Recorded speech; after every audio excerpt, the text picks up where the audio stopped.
Let's go back to London and bring in NBC special correspondent Ben Fogle and Camilla Tominey, our royal expert. Good morning to both of you. Good morning. Camilla, let me start with you on the Royal Richter scale. How big a deal is this there? Well, Matt, as your viewers will appreciate, it's pretty huge. We've had royal engagement fever, we've had royal wedding fever, now we've got royal baby fever, and people are pretty stoked for the couple.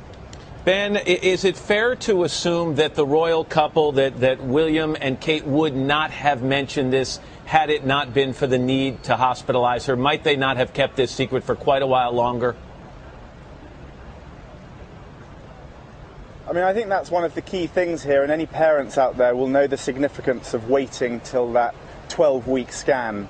You know, you don't usually want to announce things until then, but with social media, with the intense media speculation of the last few weeks anyway, I think they decided they wanted to manage it. But I'd still say it's a sensitive time. You know, there's still a little bit of time to go until that 12-week period.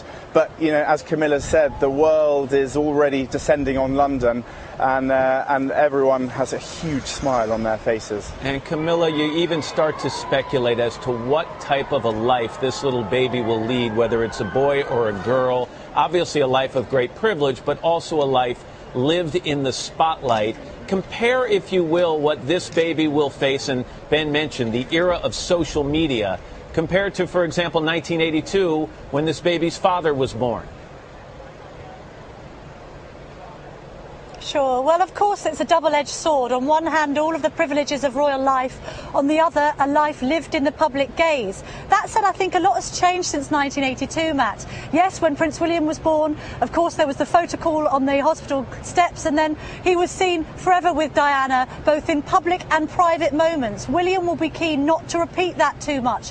He will not want his own child to live in the public gaze as he did, just as he doesn't want Kate living the life that Diana did. And actually, I think, yes, there is a huge amount of interest, of course, social networking having changed things and all the rest of it. But I think the world has moved on a bit. I don't think anyone in this day and age is going to want to see a pregnant lady or indeed a little baby hounded back to the Diana days. So a change, a balance is going to be needed. And I think, to be fair, William and Kate are trying to strike that and striking quite a good balance at the moment. And looking ahead, Ben, quite a ways, almost 9 months now, how does the palace handle that very first photo of the newborn baby? I mean, here in the States, there's a bidding war often among magazines. Does the palace control that completely? Do they donate money to charity, or does that sort of thing simply not happen over there? Well, you know, as we saw with the royal wedding, both William and Kate like to manage themselves. They're very opinionated. They make their own decisions. They're passionate about charities. I suspect there'll be a photo released. Generally, there will be no exclusives with the royal family. I imagine that one will be released to the whole world because of the intense media speculation. As Camilla says, I then imagine it will be back behind closed doors. And I can assure you that both William and Kate will be fantastic parents. And I think William will be very, very hands-on, the real modern father. Yeah, we should mention Ben knows both of these people pretty well. So, Ben, thank you. Camilla Tominey, thank you as well.